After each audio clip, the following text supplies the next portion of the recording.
সন্ধ্যা। আমি প্রীতিরই মধু।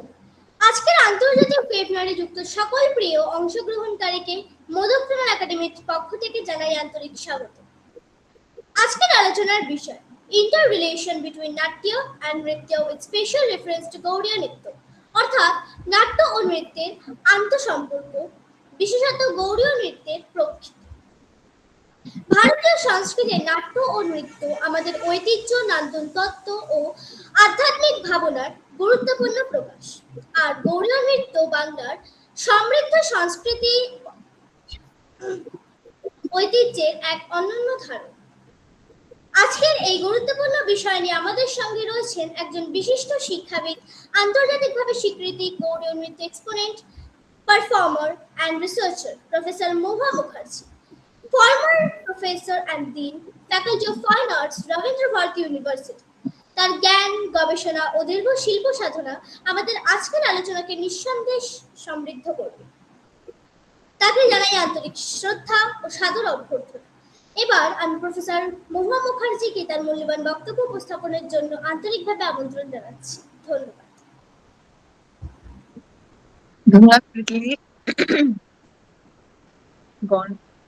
এই modal training academy institute যারা আমন্ত্রণ করেছেন, এর আগেও একাধিকবার আমি এই আমন্ত্রণে যুক্ত হতে পেরেছি।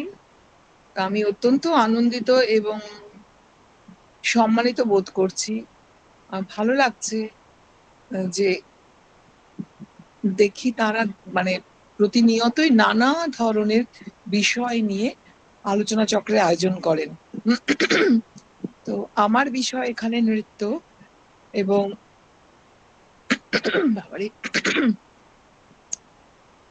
এই মুহূর্তে আপনারা শুনলেন যে আমার বিষয়টা কি ছিল, ইন্টার রিলেশনশিপ বিটুইন নাট্য এন্ড নৃত্য উইথ স্পেশাল রেফারেন্স টু গৌড়ীয় নৃত্য। নাট্য ও নৃত্যের আন্তঃসম্পর্ক, বিশেষত গৌড়ীয় নৃত্য। এবার নাট্যকলার উৎপত্তি নিয়ে নানা মত আছে। প্রাচীন ভারতে নাট্যকলার উৎপত্তি কখন হয়েছিল তা নিশ্চিতভাবে বলা যায় না। ঋগ্বেদে সংবাদ বা আখ্যান সূক্তগুলি, যেমন জমজমি সংবাদ, সরমা পানি, পুরুরবা উর্বশী, যে কথোপকথন আছে তার থেকে নাট্যের ধারণা জন্মেছিল। এই কথা জার্মান ম্যাক্স মুলার সাহেব, লেভি, হার্টেল প্রমুখ পাশ্চাত্য পণ্ডিতরা এই মত পোষণ করেন। তারা বলেন সূক্তগুলি সংলাপ ধর্মী এবং তার থেকে নাট্যের উৎপত্তি, এরকম একটা মত রয়েছে। ম্যাক্স মুলার মনে করেন যে সময় বিশেষে কোনো কোনো সংবাদ সূক্ত অবলম্বন করে অভিনয় করা হতো। পাশ্চাত্য পণ্ডিত পিশেল মনে করেন প্রচলিত পুতুল নাচ থেকে নাটকের ধারণা জন্মেছিল। হিল্লেব্রান্ড বলে আরেকজন পণ্ডিত মনে করেন যে নাটকের অনুকরণেই পুতুল নাচের প্রবর্তন। অর্থাৎ পিশেল মনে করছেন পুতুল নাচ থেকে নাটক বা নাট্যের উৎপত্তি হয়েছে, আর হিল্লেব্রান্ড বলছেন নাট্য থেকে পুতুল নাচ এসেছে। যাই হোক, লুডার্স এবং কোনোর মতে প্রাচীন ভারতে প্রচলিত ছায়া নাটক থেকে নাট্যকলার উদ্ভব। বসন্ত উৎসব ছিল নাট্যকলার মূল প্রেরণা, এরকমও একটা মত আছে। বসন্তের আনন্দে আজও আমরা বিভিন্ন আদিবাসী জনজাতির মধ্যে এই বসন্তের বাহা পরব ইত্যাদি সাঁওতালদের মধ্যে দেখতে পাই। তো তার ফলে একটা এরকম ধারণাও আছে বসন্ত উৎসব থেকে নাট্যকলা একটা উদ্ভব। পণ্ডিত রিজওয়ে মনে করেন পরলোকগত পূর্বপুরুষের আত্মার উদ্দেশ্যে বিহিত অনুষ্ঠানে পরিবর্তিত ও পরিবর্ধিত রূপই হচ্ছে নাট্য। কীট প্রমুখ পণ্ডিতরা মনে করেন ধর্মীয় অনুষ্ঠানই নাট্যকলার উৎস। এরকম বহু পণ্ডিতের বহু মত আছে। নাট্যের জন্য রচিত আমাদের ভারতবর্ষে ভরতের নামাঙ্কিত ভরতনাট্য শাস্ত্র প্রাচীনতম, এখন পর্যন্ত প্রাপ্ত প্রাচীনতম প্রামাণ্য গ্রন্থ। নাট্যের উদ্দেশ্য দ্বিবিধ, দুরকম: আনন্দদান ও উপদেশ প্রদান। নাট্যের উদ্দেশ্য হিসেবে এটাকে ধরা হয়, এবং যে কোনো নাট্য দেখার পরে যাতে আমরা সৎ প্রবৃত্তির দিকে ঝুঁকে পড়ি এবং সমাজের সুষ্ঠু বিধান তৈরি করা যায়, এই ধরনের উপদেশমূলক নাট্যের একটা বিরাট অবদান নাট্যকলার। আমরা মোটামুটি ভাবে যখন নাটক দেখে আসি, দেখে এসে আহ উৎসাহিত বোধ করি ধনাত্মক দিকের জন্য। তো নাট্যকলা মোটামুটি ধারণা যে আনন্দ বিধান এবং উপদেশ প্রদান, এবং সবচেয়ে বড় কথা হচ্ছে নাট্য এবং নৃত্যের একটা বিরাট পারস্পরিক যোগ রয়েছে। মজা দেখুন, আমাদের যে শাস্ত্রগ্রন্থ সেটা কিন্তু নাম প্রাচীনতম এখন অব্দি পাওয়া, বলা হয় নাট্যশাস্ত্র। নৃত্যশাস্ত্রও না, নাটক শাস্ত্রও না। এবং অনেকে ভুল করে নাট্য মানে নাটক। না, নাটক হচ্ছে নাট্যের একটা অংশ। তো এই যে নৃত্য নিয়ে আলোচনা করতে গেলে আমাদের দুটো জিনিস মাথায় রাখতে হবে।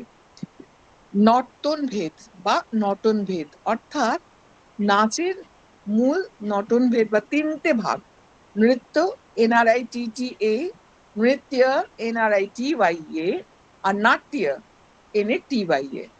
অর্থাৎ নৃত্য, নৃত্য, নাট্য, এই মূল তিনটে ভাগ। আর মনে রাখতে হবে অভিনয়ের কথা: আঙ্গিক, বাচিক, স্বাত্বিক, আহার্যম। আঙ্গিক মানে অঙ্গ প্রত্যঙ্গ উপাঙ্গ, যাকে আমরা নানাভাবে প্রয়োগ করে থাকি, দেখাই, এই আমি এটা দেখাচ্ছি, এটা দেখাচ্ছি, এটা দেখাচ্ছি। তো এটা হচ্ছে আঙ্গিকা। বাচিক হচ্ছে ভাষা, কথা, বোল, বাণী ইত্যাদি। আহার্যম যা বাইরে থেকে আহরণ করে নেওয়া হয়।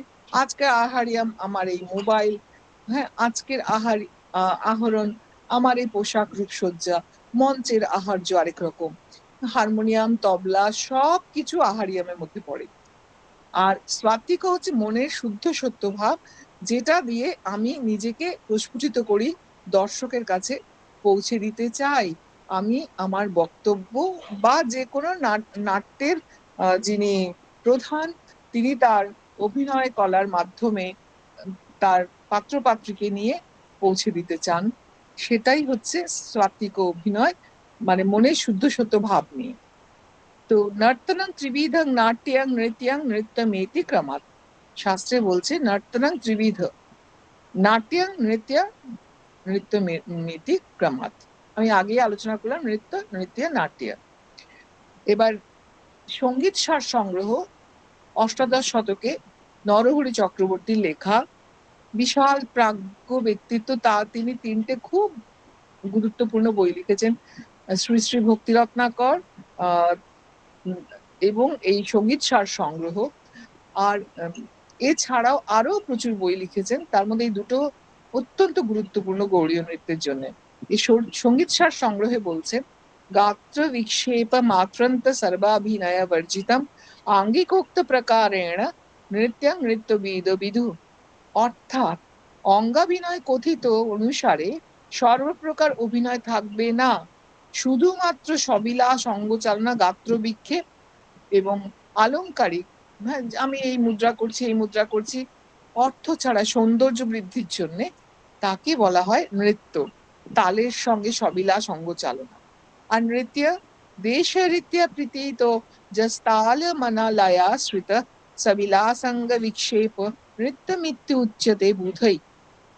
তার নৃত্য কাকে বলবো? নৃত্য দেশে প্রচলিত যে রীতি, সেই অনুসারে তাল মান অনুসারে ভাবাশ্রিত যে অঙ্গ বিক্ষেপ।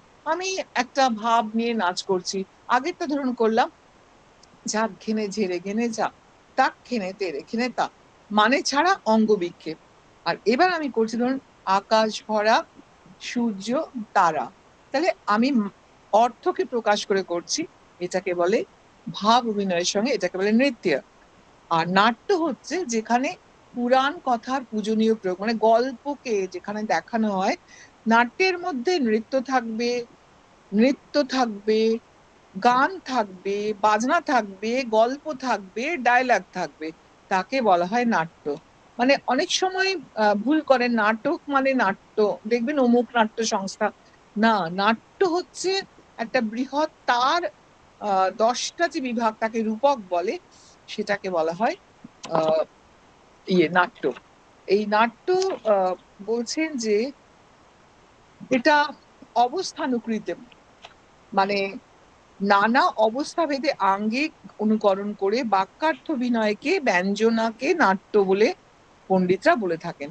অর্থাৎ এই চারিদিকে পারিপার্শ্বকে নিয়ে কোনো গল্প রচিত হয়েছে, সেই বাক্যার্থকে অভিনয়ের মাধ্যমে কথা, গান, সুর, আঙ্গিক অভিনয় সবকিছুর মাধ্যমে যখন পৌঁছে দিই তাকে বলা হয় নাট্য। পুরাণ কথার পূজনীয় প্রয়োগ।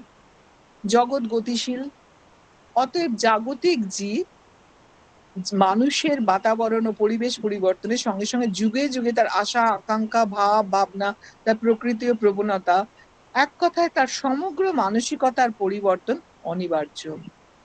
একটা খুব সোজা উদাহরণ দিচ্ছি। যখন সিনেমা মানে কথা আসেনি, মূকাভিনয়ের মাধ্যমে সিনেমা হতো, এরপরে যখন কথা এলো তখন বাচিক অভিনয়ের সঙ্গে সিনেমা হতো। আমি খালি একটা ছোট সিনেমার উদাহরণ দিচ্ছি। এরপরে আস্তে আস্তে টেলিফোন দেখানো হতো।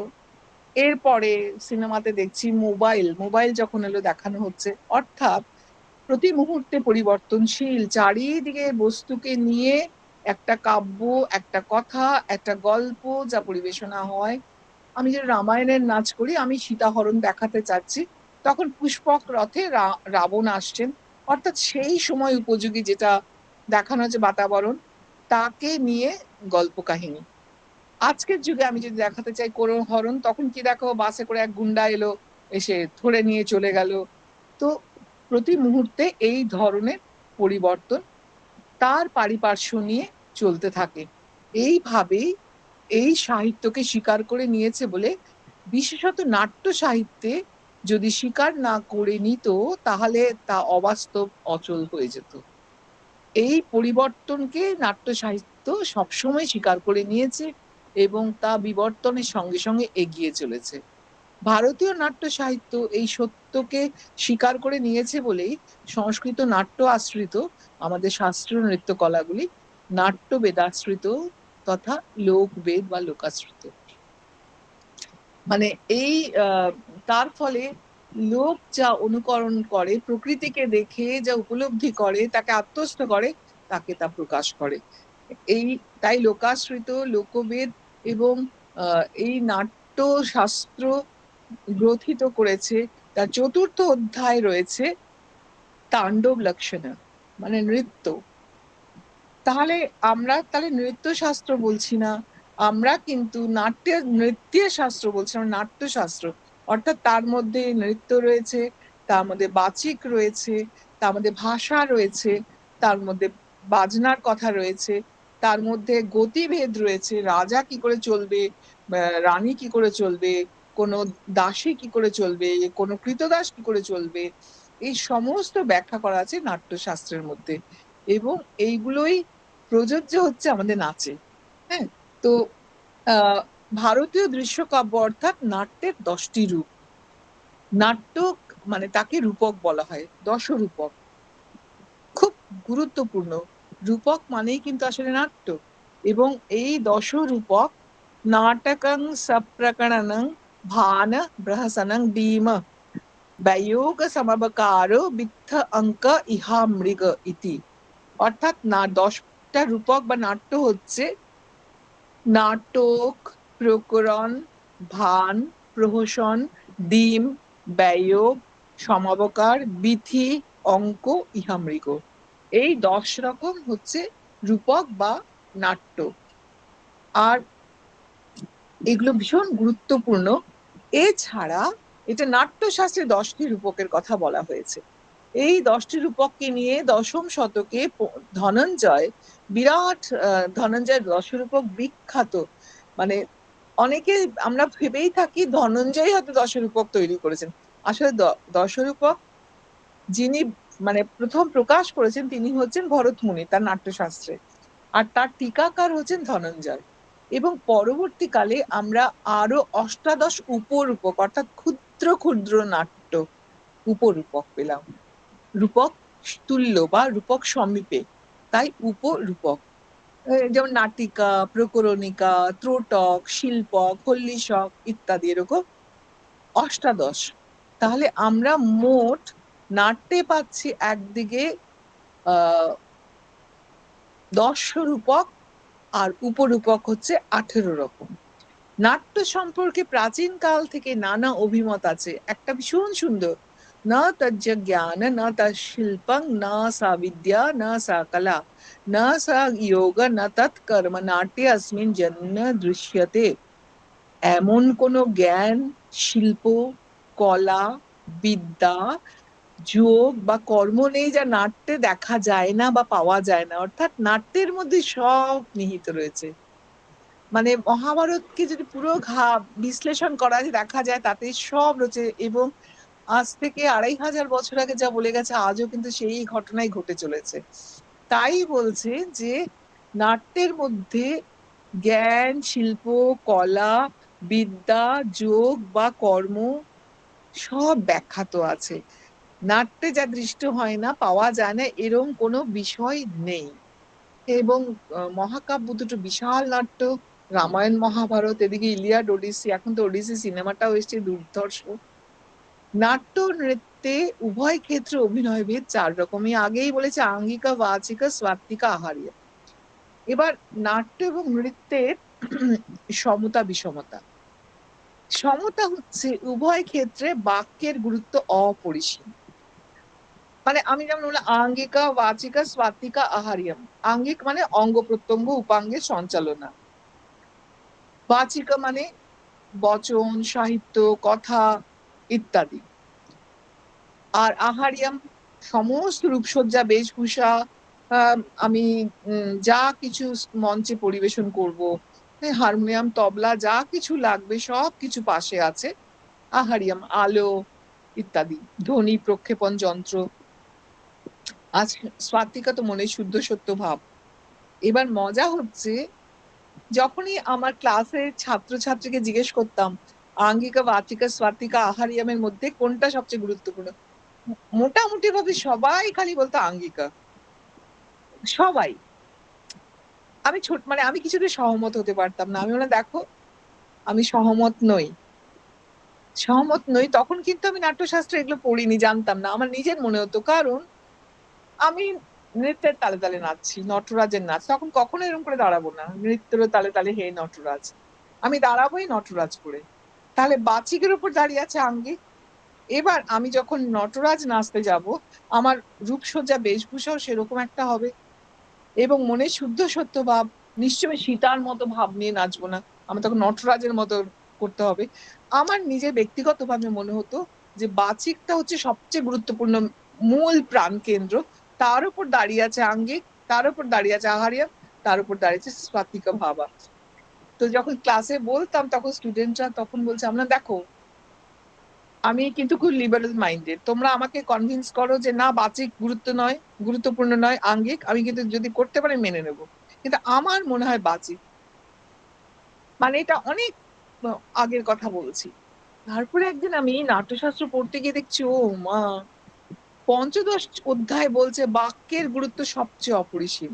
আমার এত আনন্দ হলো, মানে যেটা আমার উপলব্ধি থেকে বলতাম, দেখছি নাট্যশাস্ত্রে সেটাই বলে গেছেন 2500 বছর আগে। যে কি অদ্ভুত কথা, বাচি যত্নস্তু কর্তব্য নাট্য শেষা তনুস্মিতা অঙ্গ নেপথ্য সত্যানি বাক্যার্থ ব্যঞ্জয়ন্তি হি। বাক্য বিষয়ে যত্ন করণীয়, এইটি নাট্যের শরীর বলে জ্ঞাত।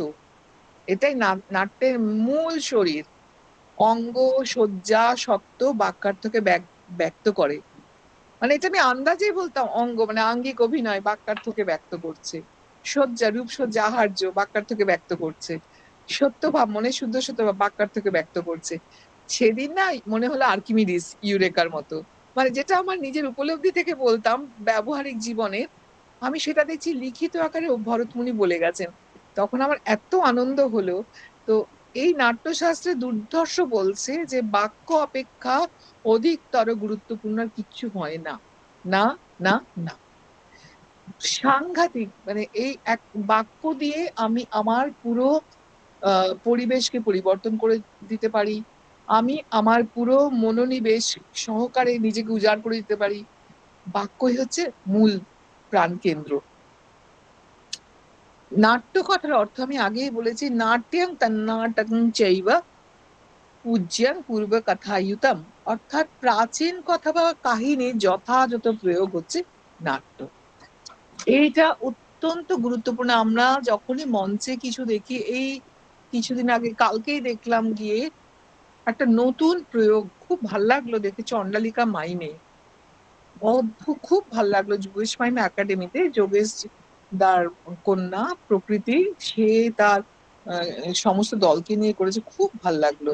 তো কথা ছাড়া নির্বাক অভিনয় দিয়ে পুরো সাহিত্যকে প্রকাশ করলো। তাহলে বাক্যের গুরুত্ব অপরিসীম, তাই সাহিত্যটা লেখা হয়েছে বলে করতে পারলো, ঠিক কি না? হ্যাঁ, এই সাহিত্যটাকে করতে পারলো, ফুটিয়ে তুলতে পারলো বাক্যের গুরুত্ব অপরিসীম বলেই।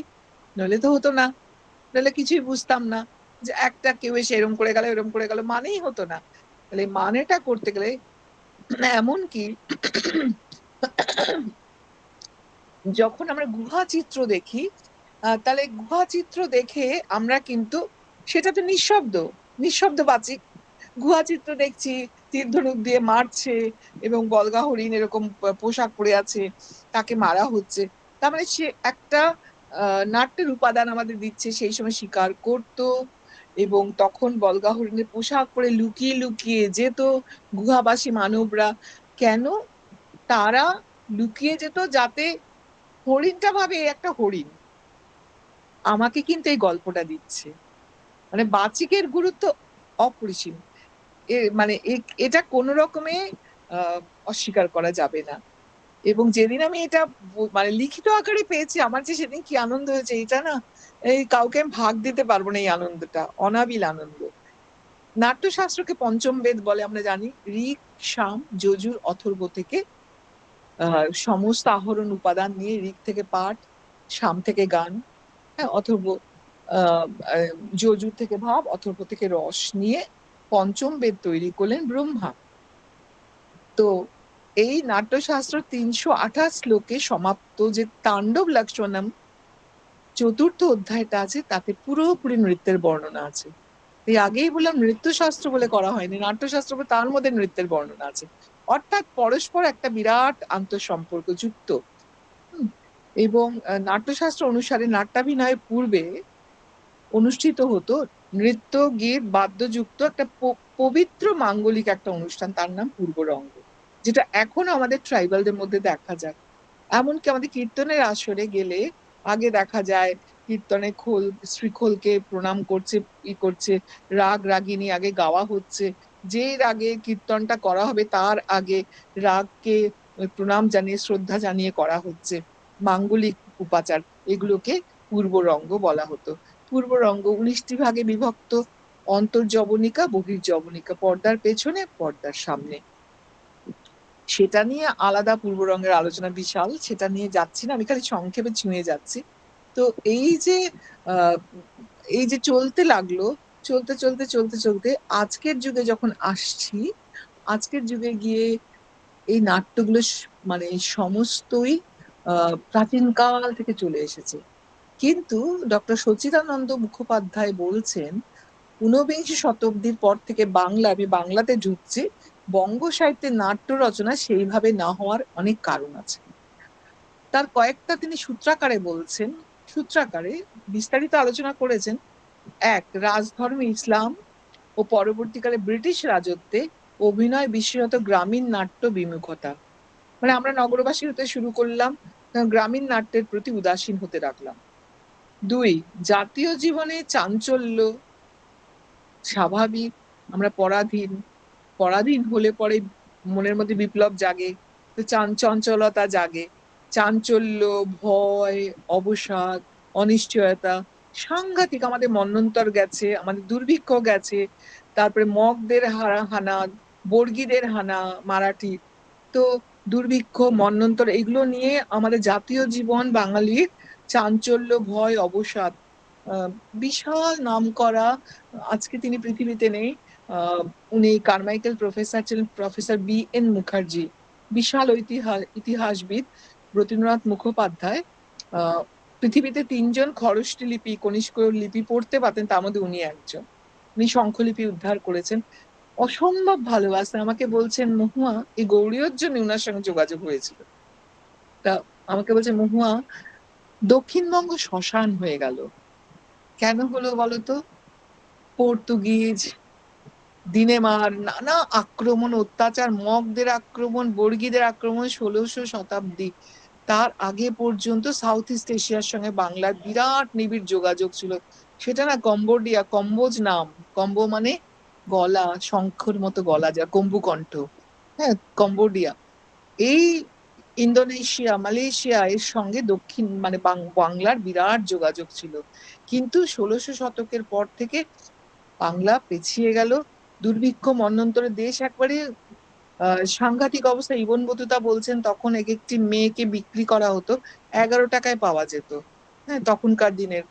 এবার তখন সাউথ ইন্ডিয়া প্রবেশ করে, যার ফলে এখন আমরা সাউথ ইস্ট এশিয়া গেলেই বলি সাউথ ইন্ডিয়ার প্রভাব, কিন্তু মেনলি ছিল যেটা ইন্দোনেশিয়া বড়বুদুরুর টেম্পল দেখলে বুঝবেন। যদি বাংলাদেশে পাহাড়পুর যান, পাহাড়পুরের সঙ্গে ভীষণ তাদের বেশ মানে একটা বিরাট আন্তঃসম্পর্ক। এবং দক্ষিণ পূর্ব এশিয়াতে নাট্য, রামায়ণ, মহাভারত ছড়িয়ে গেল।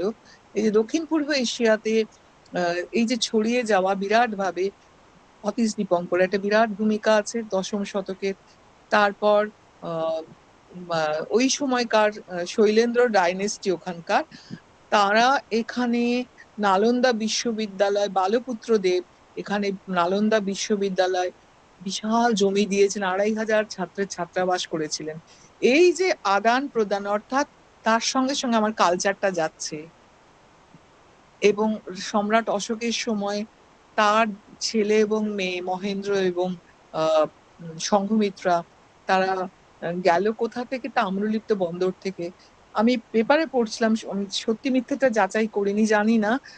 একজন বড় ঐতিহাসিক লিখেছিলেন যে তখন রাঢ়বঙ্গ থেকে প্রচুর শিল্পী, 500 মতো শিল্পী শ্রীলঙ্কায় গেছিলেন। মানে আমার মনে হয়েছে কোথায় ক্যান্ডি নাচের সঙ্গে আমাদের এখানে ছৌয়ের একটা বিশাল মিল আছে, কথাকালির। এই যে যাওয়াটা, জার্নিটা, একটা নাট্য এখান থেকে গেল। এবং পুরুলিয়া ছৌ তো পুরোটা নাট্য কেন্দ্রিক, মানে পুরোটা। তো এই জাতীয় জীবনে এই আক্রমণগুলো মানে পণ্ডিত সচিতানন্দ বলছেন। তারপরে 3 নম্বর বলছেন, সংস্কৃত ভাষা ও সাহিত্যের জনপ্রিয়তা হ্রাস ও ব্যাপক প্রসারের অভাব, এটা একটা কারণ। মানে প্রাচীন নাট্যগুলোর অবক্ষয়ের জায়গাটা বলছে। 4 নম্বর হচ্ছে রাষ্ট্রভাষার পরিবর্তন, মানে সংস্কৃতের পরিবর্তে আরবি, ফার্সি, ইংরেজি ভাষার প্রবর্তন, এগুলো শুরু হলো। এখন তো ইংরেজি মানে সাংঘাতিক ভাবে বাংলা ছেয়ে গেছে। ও বাংলার স্বচ্ছন্দ বিকাশে সাময়িক স্তব্ধতা। 5, ফলে প্রতিভাবান নাট্যকারের অভাব দেখা দিল। সংস্কৃত নাট্যের গৌরবময় কাল থেকে সংস্কৃত নাট্যের ঐতিহ্য মুক্ত হয়ে বাংলা নাট্যকলার বিপ্লব ঘটেছে। সংস্কৃত রূপক ও তৎপ্রভাব মুক্ত আধুনিক বাংলা নাটকের মাঝখানে বাংলা নাট্য সাহিত্যের 5টা অবস্থা, পঞ্চরূপ পাওয়া যায়। সেই সময় শুরু হলো বিশেষ করে এই অষ্টাদশ ঊনবিংশ শতকে, আহ প্রাক বিংশ শতকে পাঁচালী, যাত্রা, মিশ্র নাটক, অনুদিত নাটক বা অনুবাদ, সংস্কৃত ইংরেজি থেকে অনুবাদ করা, এবং সংস্কৃত নাটকের প্রভাব মুক্ত মৌলিক নাটক। রবীন্দ্রনাথ তার একজন পথিকৃৎ, গীতিনাট্য, নৃত্যনাট্য তৈরি হলো। এই একটা ফেজ। এইবার একটা মানে বেশ গৌরবময় সময়কালীন এই ঊনবিংশ শতকেও সাংঘাতিক ভাবে আবার দীনবন্ধু মিত্র, বিদ্যাসাগর, মাইকেল মধুসূদন দত্ত, তারা নাটক কেউ নাটক লিখছেন, তাকে পেট্রোনাইজেশন দিচ্ছেন। তো এই রূপক নাট্য দুরকম, একটা নীতিমূলক মানে প্রাচীন কালের কথা বলছে, একটা সাংকেতিক। নীতিমূলক হচ্ছে অ্যালেগোরিক্যাল, যেটাতে নীতি মানে উপাখ্যানের কথা থাকে, যেমন জাতকের গল্পভিত্তি নাটক, জাতকের গল্প। তারপরে রবীন্দ্রনাথের নৃত্যনাট্যের শ্যামা, চণ্ডালিকা, এগুলো তো বৌদ্ধ সাহিত্যকে কেন্দ্র করেই তৈরি হয়েছে, অভিসার ইত্যাদি। আর সাংকেতিক হচ্ছে রূপমাধ্যমে একটি ভাব বা সত্তার সংকেত বা ব্যঞ্জনা থাকে, ইঙ্গিতময় ইশারা, রসের আভাস দেওয়া থাকে। নৃত্যে এটা বেশি দেখা যায়। নৃত্যের ক্ষেত্রে এই রসের আভাস দিয়ে এটা ভীষণভাবে দেখা যায়। এবার আমাদের যে শাস্ত্রীয় নৃত্যগুলো আজকে আমরা যেগুলো চিহ্নিত করেছি স্বাধীনতার পরে 1947 এর পরে, 52-তে যখন সঙ্গীত নাটক একাডেমি দিল্লিতে প্রতিষ্ঠিত হলো, 52-53, তখন 4টে নাচকে হাতে পেলেন। কি কি? 1936 সালে রুক্মিণী দেবী অরুন্ডেল রবীন্দ্রনাথকে দেখে উদ্বুদ্ধ হয়ে কলাক্ষেত্র নির্মাণ করেছেন। রবীন্দ্রনাথকে দেখে উদ্বুদ্ধ হয়ে, এটা কিন্তু মাথায় রাখতে হবে, মাইন্ডসেট। কলাক্ষেত্র এবং ওখানকার ফোক ফর্ম গুলো থেকে ভরতনাট্যম এস্টাবলিশ করলেন। সাদি, কুচিপুড়ি, কুরুভাঞ্জি, ভাগবত মেলা নাটক মেজর ফর্ম, আর মাইনর হচ্ছে তেলুকুতু, পথনাটক, হরিকথা, ভাগবত কথা ইত্যাদি, পেরিয়া মেলাম, চিন্ন মেলাম, এইগুলো। তো এই একটা ইনস্টিটিউট তৈরি হয়ে যাওয়া মানে একটা নাচের আত্মপ্রকাশ। তো ভরতনাট্যম ইনস্টিটিউট তৈরি হলো, কলাক্ষেত্র। ন্যাচুরালি যখন 53-তে সঙ্গীত নাটক একাডেমি এস্টাবলিশ হলো, পেয়ে গেলেন ভরতনাট্যম। এবার আসছি কথাকালির ক্ষেত্রে। কথাকালি আত্মপ্রকাশ, সেই রবীন্দ্রনাথকে দেখে উদ্বুদ্ধ হয়ে আরেকজন ওখানকার কবি বল্লাথল নারায়ণন মেনন, তিনি 1 টাকা করে লটারি করে 75,000 টাকা কালেক্ট করলেন, করে কলা মন্ডলম তৈরি করলেন রবীন্দ্রনাথকে দেখে 1930 সালে। রবীন্দ্রনাথ 1901 সালে আশ্রমিক সংঘ প্রতিষ্ঠা করেন, 1921 সালে শান্তিনিকেতন বিশ্বভারতী প্রতিষ্ঠা করেন। আর নামটাও অপূর্ব, বিশ্বভারতী, পৃথিবীর সরস্বতী একত্রিত এক জায়গায়। তো সেইটাকে দিকে উদ্বুদ্ধ হয়ে ওয়াল্লাথল কবি, মহাকবি ওয়াল্লাথল, উনি কেরালা কলামণ্ডলম তৈরি করেন। তার ফলে যে ওখানে লোকের মধ্যে যেটা ছিল ছড়িয়ে, সেটা একত্রিত হয়ে একটা শিক্ষা আয়তনের তলায় এলো। তার ফলে সিলেবাস, কারিকুলাম, পাঠ্যসূচি তৈরি হলো। এবার যখন ভারত স্বাধীন হলো, সঙ্গীত নাটক একাডেমি কথাকালি পেল। তারপর মণিপুরি, রবীন্দ্রনাথ প্রথম মণিপুরি 1919 সালে মাছিমপুরে গেছিলেন সিলেটের, সেখানে দেখে উনি মণিপুরিটাকে আনতে চাইলেন। তখন তাকে সাহায্য করলেন ত্রিপুরার মহারাজা বীরেন্দ্র মাণিক্য। তো বুদ্ধিমন্ত সিংহ, তারপরে নবকুমার সিংহ, এরা শান্তিনিকেতনে বিশ্বভারতীতে এলেন এবং 1926 সালে রবীন্দ্রনাথ বলছেন সিলেবাস করতে। এই যে সিলেবাস, কারিকুলাম তৈরি হয়ে গেল, তার ফলে স্বাধীনতার পরে সঙ্গীত নাটক একাডেমি আরেকটি নাচকে পেয়ে গেলেন যে শিক্ষা সত্রের মধ্যে রয়েছে। তাহলে 3টে নাচ হলো, একটা কলাক্ষেত্র থেকে ভরতনাট্যম, একটা কলামণ্ডলম থেকে কথাকালি, একটা বিশ্বভারতী থেকে মণিপুরি, আর কথক। কথকের 1911 সাল পর্যন্ত কলকাতা ছিল রাজধানী। তো এখানেই অভিজাত সোসাইটি কথককে পেট্রোনাইজেশন দিল, বাই নাচ।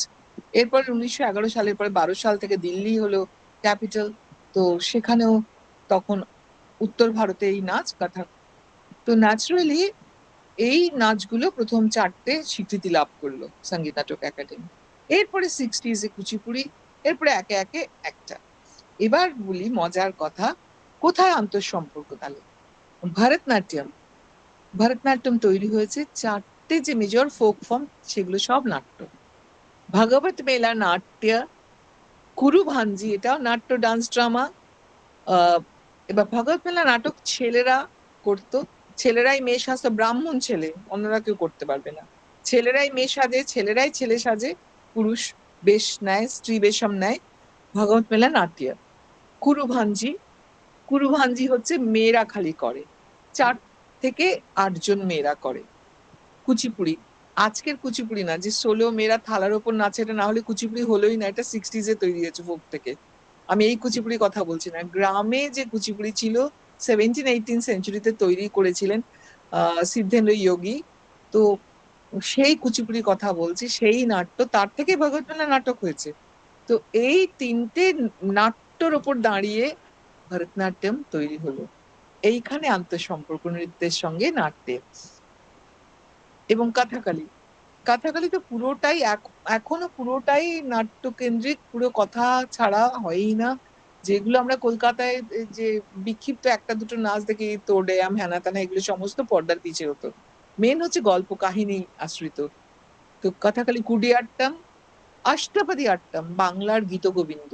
অষ্টাপদী আট্টমের উপর দাঁড়িয়ে তৈরি হচ্ছে কৃষ্ণযাত্রা, কৃষ্ণ আট্টম, রামনাট্যম। আর যেটা হচ্ছে কৃষ্ণ যাত্রা, এটা শ্রী চৈতন্য মহাপ্রভু যখন সারা ভারত পরিভ্রমণ করেন দুটো জিনিস নিয়ে গেছেন। একটা কৃষ্ণযাত্রা, যেটা উনি তৈরি করেছেন, আর নিয়ে গেছেন গীতগোবিন্দ। এই সমস্ত থেকে উপাদান নিয়ে কথাকালি আত্মপ্রকাশ করলো, তৈরি হলো, হয়ে তারপরে তো বললামই কেরালা কালামান্ডালাম তৈরি হলো, ইত্যাদি ইত্যাদি। কথা সকলে বলে কথকতা থেকে, না, শুধু কথকতা না, ব্রজরাস লীলা নাট্য, নৌটাঙ্কি, কথকতা, সব কিছুর থেকে, অর্থাৎ নাট্যটা একটা বিরাট ভূমিকা আমাদের আজকে শাস্ত্রীয় নৃত্য তৈরি হওয়ার পেছনে। মণিপুরী রাস সংকীর্তন, আমি শাস্ত্রীয় মণিপুরী কথা বলছি, ফোক মণিপুরী কথা বলছি না, লাইহরবার কথা বলছি না। শাস্ত্রীয় মণিপুরী দাঁড়িয়ে আছে, গৌড়ীয় বৈষ্ণব ধর্ম গ্রহণ করলেন ওখানে অষ্টাদশ শতকে ভাগ্যচন্দ্র জয়সিংহ তিনি অর্ডার দিলেন সানা মৈতৈ মণিপুরী ভূমি এই রাধাকৃষ্ণের নাচ গান করবে। আর রাধা বাদটাই তো বাংলার, ভাগবতেও রাধা নেই, কোথাও রাধা নেই, রাধা ক্রমে ক্রমে বিকশিত হচ্ছে বাংলায়, ব্রহ্মবৈবর্ত পুরাণ, পদ্ম পুরাণ, তারপরে গীতগোবিন্দ, তারপরে বিদ্যাপতি, তারপরে চণ্ডীদাস। এই রাধা এবং এই রাধাবাদকে আশ্রয় করে শ্রী চৈতন্য মহাপ্রভু সারা ভারতে ছড়িয়ে পড়লেন পরকীয়া রাধা তত্ত্ব। যার জন্য গৌড়ীয় বৈষ্ণবদের মন্দিরে গেলে বা যেখানেই যান দেখবেন রাধা এবং কৃষ্ণ যুগল মূর্তি পুজো হয়। দক্ষিণ ভারত কিন্তু সিঙ্গল কৃষ্ণ পুজো হয়। এই রাধা বাদটাই তো বাংলার প্রথম, ভারতবর্ষে, অখণ্ড ভারতবর্ষে প্রথম যুগল মূর্তি রাধাকৃষ্ণের পাওয়া যায় পাহাড়পুরে 7th-8th সেঞ্চুরিতে। তো ন্যাচারালি মণিপুরী যে শাস্ত্রীয় মণিপুরী নাচ, রাধাকৃষ্ণের যে নাচ, রাস, মহারাস, বসন্ত রাস, কুঞ্জ রাস, নৃত্য রাস, সব এই রাস সংকীর্তন নাট্য। কুচিপুড়ি সূত্রপাত হয়েছে ইয়াক্ষগানা। ইয়াক্ষগানা তো পুরো রামায়ণ মহাভারতের উপর দাঁড়িয়ে আছে নাট্য, এবং তার থেকে কুচিপুড়ি নাট্য তৈরি হচ্ছে। সেই কুচিপুড়ি থেকে আজকে সিঙ্গেল কুচিপুড়ি, থালার উপর নাচা, মাথায় ঘোড়া নিয়ে নাচা, এগুলো তো বেদান্ত লক্ষ্মীনারায়ণ শাস্ত্রী 1960s-এ ফোক থেকে ইনক্লুড করেছেন। মহিলারা নাচবেন কুচিপুড়ি, কোনো দিন মহিলারা অ্যালাউড ছিল না, খালি পুরুষ, ব্রাহ্মণ পুরুষরা করতো। সিদ্ধেন্দ্র যোগী এটা মানে তৈরি করেন, এবং বেদান্ত লক্ষ্মীনারায়ণ শাস্ত্রী পপুলার করার জন্য উনি মহিলা প্রথম সূত্রপাত করেন, ঘটান, এবং ফোকের থেকে নিয়ে থালার উপর নাচা, মাথায় ঘোড়া নিয়ে নাচা, এগুলো ইন্ট্রোডিউস করেন। তো সেই নাট্য।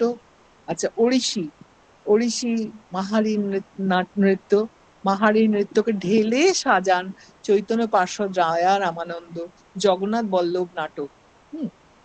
এবং গোটিপুয় নাচ, সিঙ্গেল গোটিপুয় ছাড়াও তারা চন্দন যাত্রা, ঝুলন যাত্রা, নানা ধরনের নাট্য করে থাকেন। তো ওড়িশির পেছনে নাট্যের একটা বিরাট ভূমিকা আছে।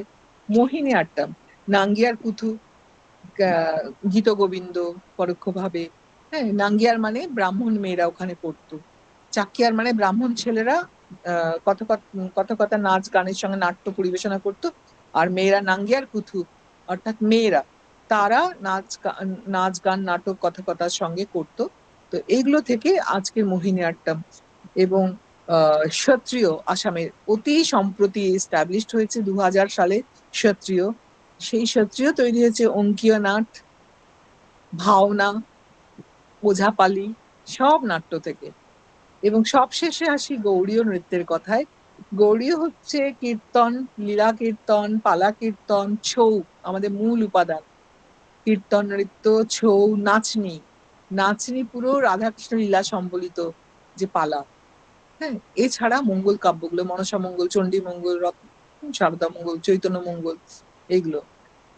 তাই নাট্য থেকে আজকের বর্তমান শাস্ত্রীয় নৃত্যগুলো মানে আবার পুনঃপ্রতিষ্ঠিত হয়েছে।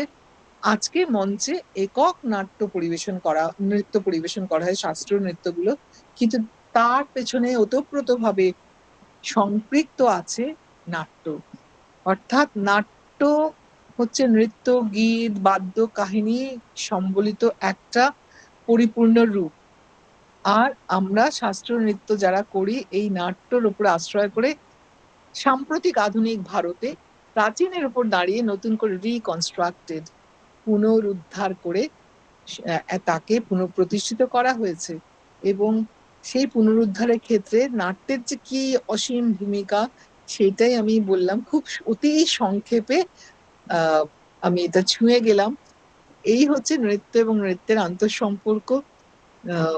এবং গৌড়ীয় নৃত্যের ক্ষেত্রে শ্রী চৈতন্য মহাপ্রভুর তো একটা বিশাল অবদান আছেন।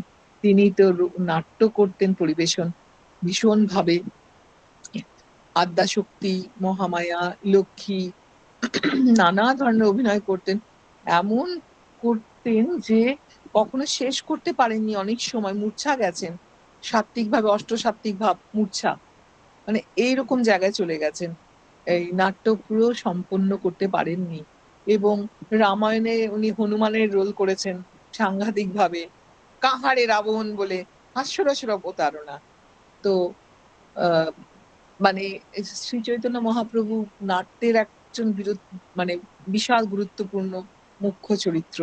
এবং গৌড়ীয় নৃত্যেরও এই যে 2500 কি তারও আগে থেকে চলে আসা আবহমান কাল, তার মধ্যে একজন মানে কেন্দ্রীয় পুরুষ হচ্ছেন শ্রী চৈতন্য মহাপ্রভু।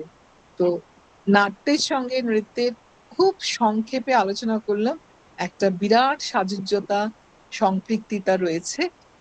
তো এইটুকুই আমার আজকে বলা। যদি কারো কোনো প্রশ্ন থাকে বলতে পারেন।